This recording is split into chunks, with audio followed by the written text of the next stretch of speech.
Today's episode is brought to you by Mazars. SoundCartel. It's not all about the money. Sure, for some it is, but once you understand what motivates each of your staff, it's clear that incentives and non-monetary compensation become incredibly strong drivers and great investments for consideration. From SoundCartel, I'm Nicole Goodman, and this is Business Essentials Daily.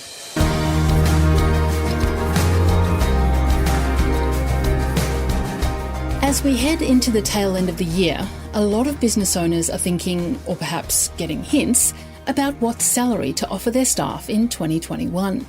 It's timely then to hear from Karen Gately, a much sought-after consultant on HR matters and founder and sensei of Corporate Dojo. Perhaps you find it challenging to determine what's fair and reasonable. So, Chris Ashmore asks, what's a good starting point? I think the right starting point is understanding what your competitors are likely to do. So really understanding your industry. And understanding the industry is about what they are likely to do from a base compensation perspective. So what's the base salary? There's likely to be a range that employers in your industry are paying for any particular job.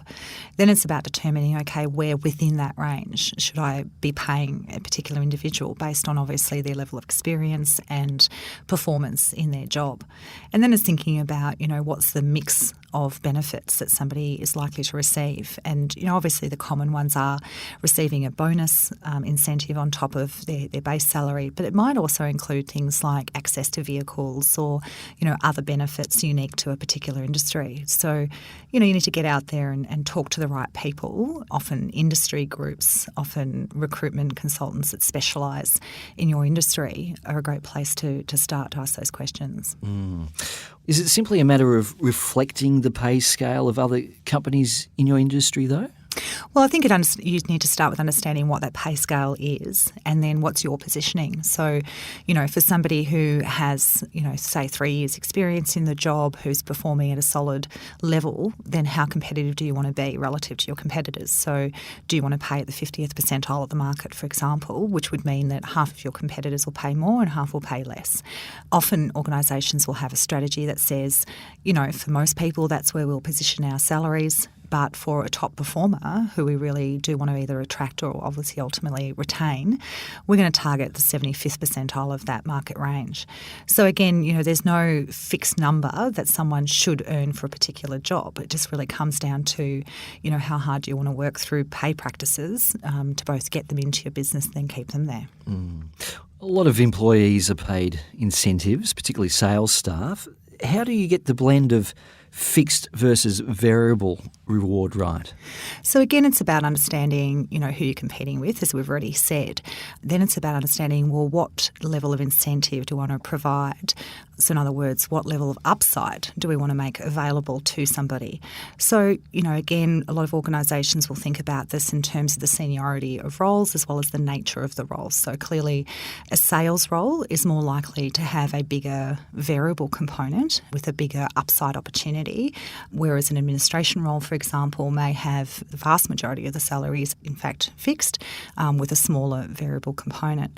So again, it's about making sure that you are consistent internally. So as you start to put those incentive schemes in place, that you have some structure around that as to you understand why more is at risk or less is at risk and why more upside is available.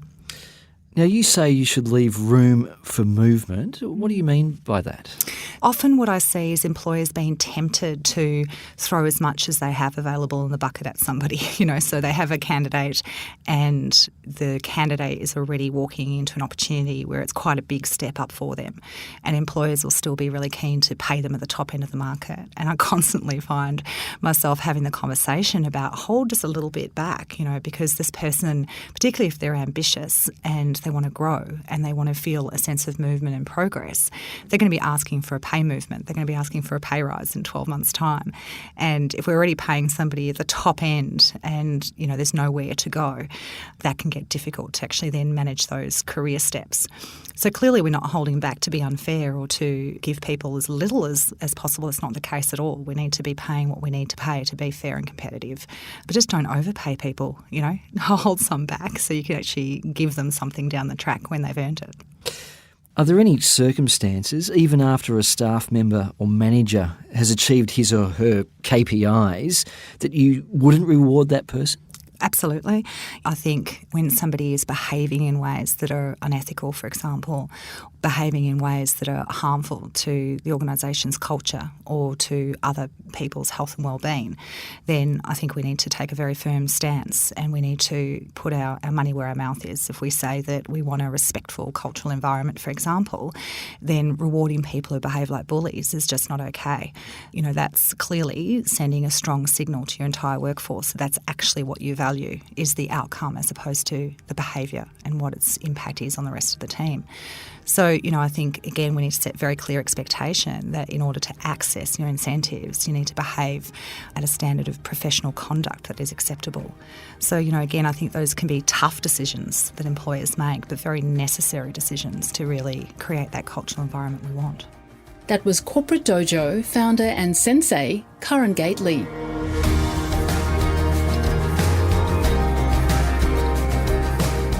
This episode of Business Essentials Daily is produced by the team at SoundCartel. Thanks for listening. I'm Nicole Goodman. We'll bring you more Be Daily tomorrow. Follow at BE Daily Podcast across social media and head to bedaily.com.au for more from the Business Essentials Daily podcast. SoundCartel.